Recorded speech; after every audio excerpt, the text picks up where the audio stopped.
Today, we're talking about how the average earner can save up $100,000. So, what would you do with 100 grand? Would you pay off your student loans finally? Pay off your car, buy a dream house, buy a sports car, buy a big gold brick? So, let's jump right into it. So, first off, why would we even do this?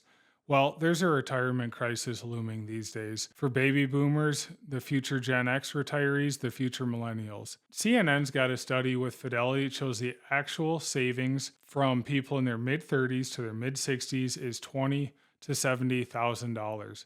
Fidelity, which knows way more than I do, obviously, says that the average mid 30-year-old should have $100,000. The average mid 60-year-old should have over $580,000. And there's a big difference in reality of what we all have compared to those numbers. Some other data, US News says that only the top 10 percentile earners have over $100,000 in savings. But I'm going to teach you how using a little bit of abnormal strategies, you can become above average and you can have $100,000 in your 20s or in your 30s. First off, we're just going to assume you have $1,000 rent, you have a $500 car payment, and you have $500 in student loans, medical bills, credit cards, something like that. Using house hacking, which is a real estate term where you buy a duplex, you live in half of it.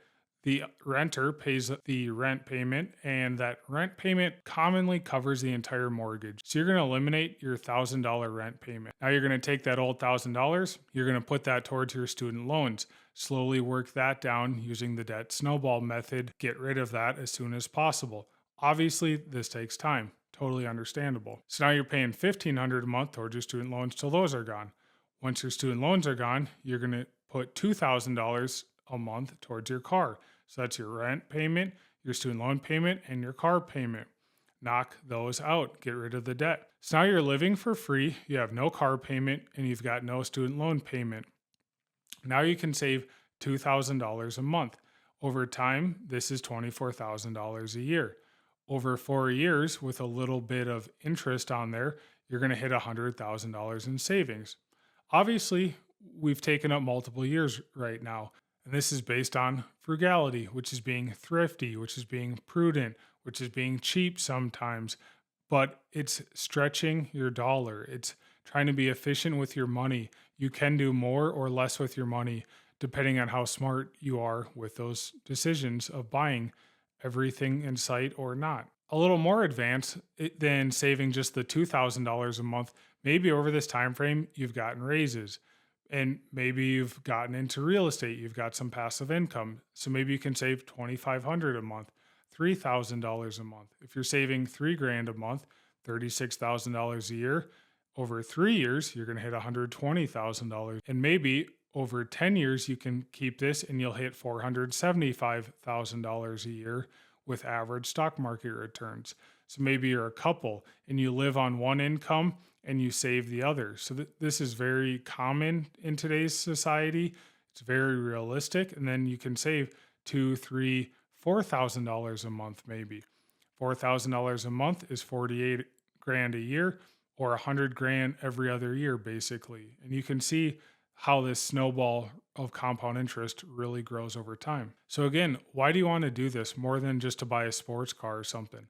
Maybe you want to prepare for job loss, job transition. Maybe you want to start your own business.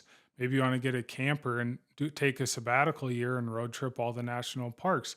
I think that would be pretty cool. Maybe you want to buy a nicer house for your family so that you've got a spare bedroom to house your family when they visit, stuff like that. There's a saying I like that if you stay a couple years behind your peers in consumption, so you buy a little less nice car, little less nice house at first, and then you catch up later on, that savings gap, that delta, will launch you a couple decades ahead of your peers. And so again, if we look at the data, the average American has well under $100,000. If you use these strategies and you save up $100,000 just alone over a 10-year period, it will turn into $250,000 with compound interest. Over 25 years, that'll turn into $1 million. Backing off consumption for a few years, maybe a few years in your 20s, you live with your spouse, you live on one income, save the other income, things like that. Save up your first $100,000. And then the world's your oyster after that. You have a lot more options. So what else could you do? Well, you start investing in yourself. So maybe you need some more schooling, certifications, training. Maybe you want to switch jobs to something that's more fulfilling for the rest of your life.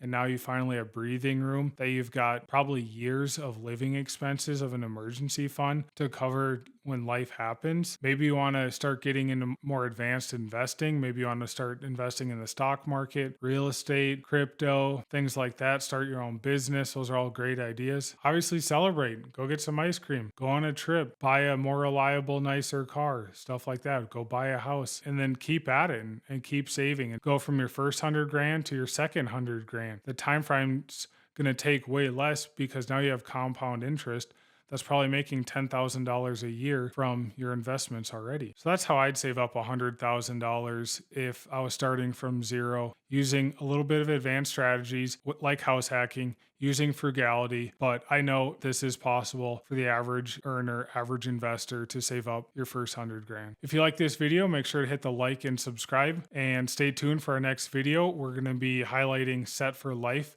by Scott Trench with Bigger Pockets, talking about how to become financially free and set for life. Thanks all.